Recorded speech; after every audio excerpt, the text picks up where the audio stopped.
नमस्कार, मैं जगत श्री अरविंदो सोसाइटी की ओर से आप सभी का हार्दिक स्वागत करता हूं आज के हमारे इस लाइव वेबिनार में। जैसा कि हम रोज आपके साथ कुछ एक नवाचार शेयर करते हैं जो कि हमें प्राप्त होते हैं बहुत से डिफरेंट डिस्ट्रिक्ट्स और डिफरेंट राज्य के टीचर्स के द्वारा। तो इस सप्ताह हम आपके साथ शेयर कर रहे हैं कुछ एक नवाचार जो हमें प्राप्त हुए हैं त्रिपुरा के टीचर्स के द्वारा। जैसे कि मैं आपको हर रोज आता हूँ और आप सभी के साथ शेयर करता हूँ ये इनोवेटिव आइडियाज, ये नवाचार, और मैं उम्मीद करता हूँ कि आप सभी अपने विद्यालय में बिल्कुल इन्हें क्रियान्वित भी कर रहे होंगे, या आपके पास बिल्कुल एक प्लानिंग होगी, एक योजना होगी इन्हें क्रियान्वित करने की।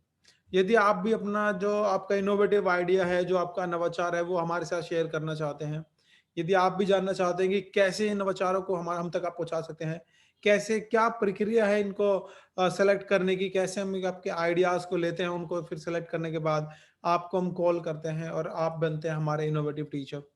इन सभी क्वेश्चंस के लिए आप जुड़े रहिएगा। सेशन के एंड में मैं आप सभी आपके इन सभी क्वेश्चंस का आंसर करूंगा और ये भी बताऊंगा कि कैसे आप अपने इनोवेटिव आइडियाज़ को, आपके नवाचारों को हमारे साथ साझा भी कर सकते हैं। तो चलिए शुरू करते हैं हमारे आज की केस स्टडी जो है कम्युनिटी पार्टिसिपेशन, सामुदायिक सहभागिता। तो सामुदायिक सहभागिता ये है हमारी आज की केस स्टडी और जिसके अंदर दो नवाचार है। तो सबसे पहले जब हम बात करते हैं कम्युनिटी पार्टिसिपेशन की, सामुदायिक सहभागिता की, तो हम सभी जानते हैं कि ये कितना ज़्यादा जरूरी है, कितना ज़्यादा एक हमारे लिए एक स्कूल की एक नीड है। क्योंकि कहा जाता है स्कूल के भी, एक शिक्षा के भी तीन पिलर होते हैं। जो सबसे पहला पिलर होता है वो होता है विद्यार्थी, और जो दूसरा पिलर होता है वो होता है शिक्षक, और तीसरा होता है अभिभावक, पेरेंट्स। अगर ये तीनों कड़ी एक साथ मिलकर चले तो विद्यालय काफी ज्यादा बच्चों के जो डेवलपमेंट के लिए काम करता है, बच्चों के भविष्य के लिए काम करता है। अगर एक भी कड़ी डगमगा जाए तो उसके विद्यालय उतने अच्छे तरीके से काम नहीं कर पाता जितने इस विद्यालय की एक योग्यता होती है। तो मैं आज आपके साथ जो नवाचार शेयर करने वाला हूं, इसमें आपको जानने के लिए मिलेंगे कि कैसे त्रिपुरा के टीचर्स ने अपने विद्यालय में कुछ एक नवाचार, कुछ एक आइडियाज लगाए, कुछ उन्होंने तरीके भी लगाई, और उनके जो नवाचार उन्होंने हमारे साथ शेयर किए कि वो अपने विद्यालय में जो पेरेंट्स हैं, जो अभिभावक हैं, उनको विद्यालय तक ला सके। क्योंकि अक्सर ये देखा जाता है किसी भी राज्य के, किसी भी डिस्ट्रिक्ट की अगर बात की जाए, तो हमें ये देखने के लिए मिलता है कि जो अभिभावक है वो विद्यालय में नहीं आते हैं। वो बहुत बार नहीं आते हैं। जब पेरेंट्स मीटिंग होती है, जो अभिभावक और शिक्षक की मीटिंग होती है, उसमें वो एब्सेंट रहते हैं, और कई बार ये जो नंबर है 70% से ज्यादा हो जाता है। तो ऐसे में अगर वो बच्चों की जो परफॉर्मेंस रिपोर्ट है वो नहीं जान पाएंगे, तो कैसे उन्हें पता लगेगा कि उन्हें बच्चे का घर पे किस तरह से ध्यान रखना चाहिए, किसी कुछ बच्चे के कैसे विद्यार्थी जो शिक्षक है बच्चे की मदद कर सकता है। तो जब इन सभी चीजों पर चर्चा भी नहीं होगी, तो कैसे एक बच्चे का अच्छे से डेवलपमेंट होगा। तो इन्हीं सभी समस्याओं को सुलझाने के लिए टीचर्स ने नवाचार बनाए हैं, कुछ एक आइडिया लगाए हैं। तो चलिए सबसे पहले चलते हैं हमारे सबसे पहले इनोवेटिव आइडिया पे, जो है गेस्ट इनविटेशन। गेस्ट इनविटेशन ये हमारे पहला इनोवेटिव आइडिया है। किन किन चीज़ों की हमें ज़रूरत पड़ने वाली है, सबसे पहले हम उनके बारे में बात करते हैं। सबसे पहले हमें ज़रूरत होगी एक आर्ट पेपर की, और फिर हमें एक ज़रूरत होगी कलरफुल पेन, और उसके बाद रिबन्स। इन चीज़ों की हमें इसमें ज़रूरत पड़ने वाली है। इसमें हम क्या करते हैं, जो शिक्षक होता है वो विद्यालय में आता है और सभी बच्चों को बताता है कि बच्चों, तुम्हारे जो माता पिता है वो विद्यालय में नहीं आते हैं। उनसे कारण भी पूछते हैं कि बच्चों तुम बताओ, तुम अपने माता पिता को विद्यालय में क्यों नहीं लेके आते हो। सभी बच्चों के अलग अलग कारण हैं। सभी जो बच्चे हैं अलग अलग रीजन बताते हैं कि हमारे मेरे पिता इसलिए नहीं आते हैं, मेरी मम्मी इसलिए नहीं आती है क्योंकि वो जॉब पे जाते हैं, कोई कहता है कि वो उनका मन नहीं करता है। और बहुत से माता पिता तो ऐसा भी सोचते हैं कि विद्यालय में जाके क्या ही करेंगे, जो हमारे बच्चे हैं उनकी शिकायत लगाई जाएगी। ऐसा भी बहुत से माता पिता सोचते हैं। तो ऐसे में शिक्षक क्या करते हैं, शिक्षक सभी बच्चों को बोलते हैं वो आर्ट पेपर लेने के लिए, कलरफुल पेन और रिबन्स को। उनको लेने के बाद शिक्षक बोलते हैं कि बच्चों अब हम क्या करेंगे, आपके माता पिता को बहुत ज्यादा प्रभावित करने के लिए, आकर्षित करने के लिए हम क्या करेंगे, एक हम उनके लिए इनविटेशन कार्ड बनाएंगे। और जो इनविटेशन कार्ड होगा वो काफी ज्यादा कलरफुल होगा, काफी ज्यादा अट्रैक्टिव होगा, जिससे आपके माता पिता भी बड़े खुश होंगे कि उनके बच्चे के द्वारा बनाया गया इनविटेशन कार्ड उन्हीं को दिया जा रहा है, ताकि वो विद्यालय में आए, पेरेंट्स मीटिंग और अपने बच्चे की जो परफॉर्मेंस रिपोर्ट है उसे वो जान सके। तो इन सभी चीजों को ध्यान में रखते हुए जो शिक्षक है बच्चों को बनवाने के लिए कहते हैं इनविटेशन कार्ड, तो बच्चे काफी मेहनत से बनाते भी हैं, उसके बाद उसमें कुछ ना कुछ अच्छी अच्छी लाइनें भी लिखते हैं, और उसके बाद सब लास्ट में वो टीचर अपने साइन करते हैं सभी के सभी कार्ड्स पर, बच्चों को दे दिए जाते हैं कि प्लीज अपने माता पिता को ये कार्ड दीजिए, और कार्ड देने के बाद उनसे रिक्वेस्ट करेंगे कि उनको विद्यालय में जरूर आना। सो इस जो हमारा आज का ये नवाचार है, इसमें मैं ये नहीं कहता हूँ कि आपको 100% रिजल्ट देखने के लिए मिलेगा, पर मैं ये आपको विश्वास के साथ कहता हूँ कि आपको जरूर कुछ ना कुछ अच्छा रिजल्ट देखने के लिए जरूर मिलेगा। उसके बाद जो जो माता पिता है जिन तक वो इनविटेशन कार्ड पहुंचता है, तो वो फिर वो विद्यालय में आते हैं, विद्यालय में आने के बाद वो पेरेंट्स से भी बात करते हैं, और पेरेंट्स बताते हैं कि आपके बच्चे ने ही कितनी खूबसूरती से इसको बनाया है, कितने अच्छे से इसको बनाया है, और ऐसे आपके बच्चे बहुत सारे काम करता है विद्यालय में जो आप तक पहुंच भी नहीं पाते हैं। तो आप विद्यालय में आइए, ये हमारा जो सेकंड सैटरडे है, जो हमारा दूसरा महीने के दूसरे सप्ताह का शनिवार होता है, उसमें हम पेरेंट्स मीटिंग करते हैं, उसमें हम बताते हैं आपका बच्चा के विद्यालय में क्या कर रहा है और किस तरह से हम उसको और भी ज्यादा मदद कर सकते हैं आगे बढ़ने के लिए। तो इन सभी चीज़ों के ऊपर चर्चा की जाती है, और उसके बाद टीचर एक एक्स्ट्रा बेनिफिट भी देते हैं। टीचर माता पिता को बताते हैं कि कैसे सरकार के द्वारा लाई गई जो योजनाएं होती है उनके द्वारा भी वो अपने बच्चों के बहुत ज़्यादा फायदे पहुंचा सकते हैं, बच्चों के लिए लाभ ले सकते हैं। हो सकता है कि कोई स्कॉलरशिप बच्चे को मिल जाए, या फिर साइकिल मिल जाए, या किसी तरह का कोई कोई धन मिल जाए, कोई पैसा मिल जाए सरकार की तरफ से, जिससे वो बच्चा है उसके लिए काफी मदद की जा सके। तो इस तरह की योजनाओं के बारे में भी जो माता पिता बच्चों को बताते हैं, और उनके जो शिक्षक है वो अपने बच्चों को और अपने उनके माता पिता को बताते हैं। तो इस प्रकार से जो शिक्षक होते हैं इस नवाचार को अपने विद्यालय में क्रियान्वित करते हैं। तो चलिए अब चलते हैं हमारे अगले नवाचार में, जो आज का हमारा आखिरी नवाचार है, वो है counselling by the parents for the parents. मैं दोबारा से बताता हूं, counselling by the parents for the parents, ये हमारा आज का दूसरा नवाचार है। तो चलिए इसके बारे में जानते हैं कि ये नवाचार क्या है, इस नवाचार को कैसे विद्यालय में जो शिक्षक है वो क्रियान्वित करते हैं। तो इसमें क्या करते हैं, जो ये उन पेरेंट्स के लिए है जो जो पेरेंट्स ऐसे हैं जो विद्यालय में रोज जो नहीं आ पाते हैं, या फिर जो पेरेंट्स मीटिंग वगैरह में, जो एनुअल फंक्शन, जितने भी स्कूल में एक्टिविटीज होती है जहां पर पेरेंट्स की उपस्थिति भी बहुत जरूरी होती है, जो उनमें नहीं आते, उन पेरेंट्स के ऊपर ज्यादा खास ध्यान रखते हुए बनाया गया है।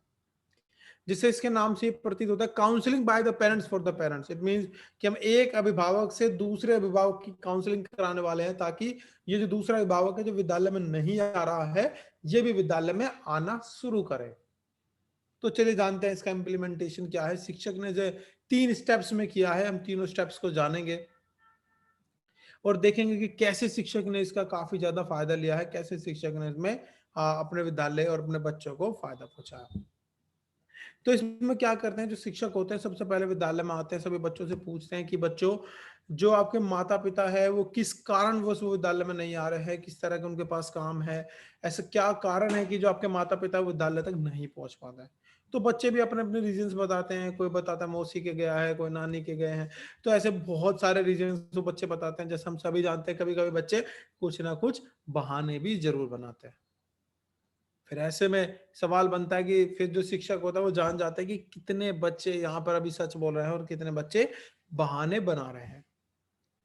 उसके बाद जो शिक्षक होता है सबसे पहला स्टेप की तैयारी करता है, वो है आइडेंटिफिकेशन ऑफ एक्टिव पेरेंट्स, कि उन माता पिता को पहचानना जो काफी ज्यादा एक्टिव हैं विद्यालय के प्रति। ऐसे बहुत से पेरेंट्स हमें देखने के लिए मिलते हैं जो काफी ज्यादा एक्टिव होते हैं। आपके पास पड़ोस में भी कुछ ऐसे माता पिता जरूर होंगे, कुछ अभिभावक जरूर होंगे जो विद्यालय में हमेशा जाते हैं किसी भी तरह की एक्टिविटी के लिए। और ऐसे अभिभावकों के बच्चों को भी आपको देखने के लिए मिलेगा, वो भी काफी ज्यादा सचेत होते हैं किसी भी गलत गलत आदत या गलत चीज में पड़ने से पहले, कि उनके माता पिता की उनपे पूरी नजर है। तो फिर क्या करते हैं, जो टीचर होते हैं वो रजिस्टर बनाते हैं, उसमें पूरी एक लिस्ट बनाते हैं कि ऐसे कौन से पेरेंट्स हैं जो बहुत ज्यादा एक्टिव है, जो विद्यालय में आते हैं, किसी प्रकार की कोई छुट्टी या किसी प्रकार के मतलब हर प्रोग्राम में विद्यालय में उपस्थित होते हैं। तो टीचर उनकी लिस्ट बनाते हैं, उनसे फिर टीचर मिलते हैं, उनसे मुलाकात करते हैं, और उनसे बोलते हैं कि प्लीज आप एक काम करिए, आप उन माता पिता से मिलिए आपके जो आस पड़ोस में रहते हैं जिनका बच्चा विद्यालय में आता है। सो और ये जो माता पिता है ये नहीं आते हैं विद्यालय में, सो प्लीज उन माता पिता से बात करिए, उन अभिभावकों से बात करिए और उन्हें विद्यालय में आने के लिए प्रोत्साहित करिए। सो जो टीचर है, वो जो पेरेंट्स है, उन पेरेंट्स से भी बात करते हैं, तो शिक्षक बोलते हैं कि ये मेरा मोबाइल नंबर है, आप मुझे इस पे फ़ोन करके बताइएगा कि क्या अपडेट है, कितने पेरेंट्स आप आने के लिए तैयार हैं। इससे उनके बच्चे को भी मदद मिलेगी और विद्यालय की भी काफ़ी ज़्यादा मदद होगी। ऐसे में जब शिक्षक जो माता-पिता हैं, उनसे रिक्वेस्ट करते हैं, तो ऐसे में जो माता-पिता हैं, वो भी बड़ी जल्दी से मान जाते हैं, क्योंकि उन्हें भी अच्छा लगता है कि विद्यालय, जिस विद्यालय में उनका बच्चा जा रहा है, वो उसी विद्यालय की मदद कर रहे हैं। फिर उसके बाद जो दूसरा स्टेप है शिक्षक उसकी तरफ जाते हैं, वो है मीटिंग। सो मीटिंग में क्या होता है कि जो टीचर होते हैं, जो शिक्षक हैं, वो मीटिंग फिक्स कराते हैं उन पेरेंट्स की, उन पेरेंट्स के साथ जो एक्टिव हैं और जो नॉन एक्टिव पेरेंट्स हैं उनके साथ। वो कैसे कराते हैं? वो शिक्षक उन्हें फोन करते हैं, उन्हें कहते हैं आपको कहीं आने की जरूरत नहीं है। सो ये जो राजू के माता पिता है, राजू के अभिभावक है, वो आपसे मिलना चाहते हैं। वो आपसे मिलना चाहते हैं, प्लीज हमें समय बताइए कि किस समय ये आपसे मिल सकते हैं। तो जो वो बताते हैं कि हम इस समय मिल सकते हैं, इस दिन मिल सकते हैं, तो उन पेरेंट्स से रिक्वेस्ट की जाती है, किसी भी एक पेरेंट से, प्लीज आप उनके पास जाइए, उनसे जाकर मिलिए और उनसे बात करिए कि ऐसा क्या रीजन है, या फिर किसी भी तरह काउंसलिंग करिए कि वो अपने बच्चे को तो विद्यालय रोज भेजे ही भेजें, और जब पेरेंट्स मीटिंग ही हो, किसी भी तरह का प्रोग्राम हो, वो भी विद्यालय में जरूर आए। तो इस तरह की उनसे रिक्वेस्ट भी की जाती है। तो ये था हमारा दूसरे स्टेप। चलिए अब चलते हैं हमारे तीसरे स्टेप की ओर, जो है अवार्ड। इसमें शिक्षक जो है माता पिता को, अभिभावकों को अवार्ड भी देते हैं, जो विद्यालय में पूरे साल बहुत एक्टिव रहते हैं। हम सभी जानते हैं कि स्कूल में एक एनुअल फंक्शन होता है जो साल के अंत में होता है, जो जो एक ईयर के अंत में होता है। उसमें प्रोग्राम में क्या होता है कि सभी सारे आए हुए होते हैं, तो ऐसे में उन पेरेंट्स को अवार्ड दिया जाता है शिक्षक के द्वारा। कुछ आर्ट एंड क्राफ्ट जो हम बच्चों से ही बनवाते हैं, उनसे शिक्षक के द्वारा उन्हें अवार्ड दिलाया जाता है कि ये जो आपके ही बच्चों ने बनाया है, ये अवार्ड आपके लिए, कि आप ऐसे पेरेंट्स हो जो पूरे साल विद्यालय में आते रहे, बहुत ज्यादा एक्टिव पेरेंट। सो उन पेरेंट्स को ये इनाम दिया जाता है, उन्हें दिया जाता है कि ये अवार्ड है, सबके लिए ताली बजाती है। उनसे रिक्वेस्ट भी की जाती है कि प्लीज आप कुछ दो शब्द कहिए कि कैसे सभी माता पिता को आना चाहिए, और आप विद्यालय में आते हैं हर पेरेंट्स मीटिंग में, हर प्रकार से आपको इससे क्या लाभ मिला है। तो वो पेरेंट्स भी बताते हैं किस तरह से उनके बच्चे की पढ़ाई में भी मन लगता है, बच्चा जो है गलत आदतों में पढ़ने से बचता है। तो इस तरह की सभी चीजें जो माता पिता अपने सभी जो एनुअल फंक्शन में जितने भी आए हुए व्यक्तिगण रहते हैं, जो विशेष व्यक्तिगण रहते हैं, उन सभी के साथ साझा करते हैं स्टेज पर। सो ऐसे में जो दूसरे पेरेंट्स होते हैं, वो भी काफी मोटिवेट होते हैं कि इनको अवार्ड मिला है, हमें नहीं मिला इस साल, तो हम अगले साल कोशिश करेंगे कि हम रोज आए, ताकि हमें भी विद्यालय की ओर से अवार्ड मिले और हमारा जो बच्चा है वो विद्यालय के साथ जुड़ के अपने भविष्य का सृजन करता रहे। तो इस प्रकार से जो शिक्षक हैं, इस नवाचार को अपने विद्यालय में क्रियान्वित करते हैं। सो आज हमारे पास ये दो ही नवाचार थे शिक्षकों। तो मैं अब आपके साथ कुछ वो क्वेश्चंस जो मैंने आपसे शुरू में पूछे थे, उनका जवाब दूंगा, जो कि बहुत सारे शिक्षकों के द्वारा पूछे जाते हैं कि सर आप ये नवाचार हम शेयर कैसे करेंगे, हम आपके साथ ये नवाचार साझा कैसे करेंगे। तो इनके बारे में भी मैं आपको बताऊंगा। तो उससे पहले मैं एक चीज और आपको बता देना चाहता हूँ, यदि आप मुझे फेसबुक पे देख रहे हैं, यूट्यूब पे देख रहे हैं, तो इन द कमेंट बॉक्स आप मुझसे पूछ सकते हैं कोई भी क्वेश्चन। जब मैं आपके कमेंट पढ़ूंगा तो मैं आपके कमेंट को जरूर जरूर उसमें रिप्लाई करूंगा। तो चलिए सबसे पहले प्रश्न की ओर चलते हैं, वो है कि हम कहाँ पर अपना जो नवाचार है इसको साझा करेंगे। देखिए इसके चार तरीके हैं आपको अपने, जिससे आप अपना नवाचार साझा कर सकते हैं। पर अभी जैसे कि हम सभी जानते हैं, जो ये पेंडेमिक है, जो कोरोना, जो कोविड-19 की वजह से पेंडेमिक आया है, इसके तहत से सबसे अच्छा अभी हमारे पास उदाहरण वो है ऑनलाइन। हम ऑनलाइन कर सकते हैं कैसे? आप हमारी वेबसाइट पे विजिट करिएगा, www.ziei.com। आप, मैं दोबारा आपके लिए रिपीट कर देता हूं, आप इसे लिख लीजिएगा, www.ziei.com। सो ये हमारी वेबसाइट है, जिस पे जाके आप अपने जो नवाचार हैं उनको शेयर कर सकते हैं हमारे साथ। और यदि आपके मन में कोई क्वेश्चन हो तो बिल्कुल आप जो अपना माइक है उसे ऑन ऑन करके भी मुझसे पूछ सकते हैं, तो मैं पूरी कोशिश करूंगा कि आपके क्वेश्चन का जवाब दूं। सो ये हमारी वेबसाइट है। उसके बाद हम बात करते हैं आगे कि इसके जो चार पैरामीटर्स है, चार कंडीशंस है, जिससे कि आप हम तक अपना नवाचार पहुंचाते हैं।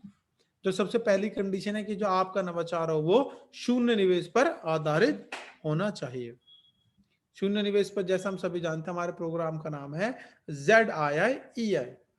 Zero investment innovation for education initiative, शिक्षा में शून्य निवेश नवाचार। हम शून्य निवेश की बात कर रहे हैं, तो जो आइडिया आप हमारे साथ शेयर करेंगे इस पर ध्यान दीजिएगा कि वो शून्य निवेश पर आधारित हो, या बहुत ही कम इन्वेस्टमेंट 10-20 रुपए की भी हो तो वो भी चल जाएगी। तो हम आगे बात करते हैं हमारे दूसरे कंडीशन की। जो हमारी दूसरी कंडीशन है वो है कि जो आपका आइडिया हो, आपके पास उसका कुछ ना कुछ दस्तावेज जरूर होना चाहिए। कुछ ना कुछ दस्तावेज होना चाहिए, जैसे कि आपके पास कोई फोटो हो, आपके पास कोई प्रूफ हो, आपके पास या कोई वीडियो हो, इस तरह का कोई ना कोई प्रूफ आपके पास होना चाहिए। और दूसरा हम बात करते हैं कि तीसरा जो हमारा कंडीशन है वो है कि आपने जो आप नवाचार हमारे साथ शेयर कर रहे हैं उसका इम्प्लीमेंटेशन जरूर होना चाहिए, कि जो आप हमारे साथ जो नवाचार है, जो आपका आइडिया हमारे साथ शेयर कर रहे हैं, वो आपने पहले से ही अपने विद्यालय में क्रियान्वित किया हुआ है। ऐसा हो सकता है कि आप कई सालों से कर रहे हैं, कई महीनों से उसे कर रहे हैं, कई सप्ताह से उसे अपने विद्यालय में क्रियान्वित कर रहे हैं। और तो जो हमारा चौथा कंडीशन है, जो हमारा चौथा पैरामीटर है, वो इस प्रकार है कि जो आपके नवाचार है, आपने उसके कुछ ना कुछ लाभ प्राप्त हुआ हो। किस तरह का लाभ? देखिए, सबसे पहला लाभ हो सकता है कि जो आपने बच्चा है, जो आपके विद्यालय में छात्र है, उसके जो लर्निंग आउटकम है, जो उसके उसके ज्ञान में उसमें वृद्धि की हो, लर्निंग आउटकम उसमें अच्छा मिला हो। जो आपके आसपास क्षेत्र की जो कन्याएं हैं, जो लड़कियां, उनको आपने विद्यालय से जोड़ा हो, पेरेंट्स को आपने स्कूल से जोड़ा हो, कम्युनिटी को। तो इस तरह के कुछ ना कुछ लाभ आपको प्राप्त होने चाहिए। तो ये हमारे साथ 4 कंडीशंस हैं जिसके साथ आप अपने नवाचार को हमारे साथ शेयर कर सकते हैं। यदि आपके मन में कोई प्रश्न है तो प्लीज अपना माइक अनम्यूट करके आप मुझसे अपना क्वेश्चन पूछ सकते हैं, या अपना नवाचार भी आप हमारे साथ शेयर कर सकते हैं कि आप अपने विद्यालय में क्या आइडिया लगा रहे हैं, कुछ भी एक्टिविटी कर रहे हैं जिससे कि आपको भी काफी ज्यादा फायदा मिल रहा है, तो वो भी आप हमारे साथ बिल्कुल शेयर कर सकते हैं। मुझे उम्मीद है कि ये जितने भी नवाचार मैंने आज आप सभी के साथ साझा किए हैं, आप उनको अपने विद्यालय में क्रियान्वित जरूर करेंगे। तो इसी को आप इंग्लिश वर्जन में सुनने के लिए 1 बजे हमारा सेशन होगा इंग्लिश में, उसमें भी आप जुड़ सकते हैं। उसमें आप ये सभी नवाचारों को इंग्लिश में भी आप जान सकते हैं। तो चलिए, आज के लिए मैं लेता हूँ आपसे विदा। मिलता हूँ आपको मैं फिर कभी दूसरे नवाचारों के साथ में। तब तक के लिए आपका दिन शुभ हो। धन्यवाद।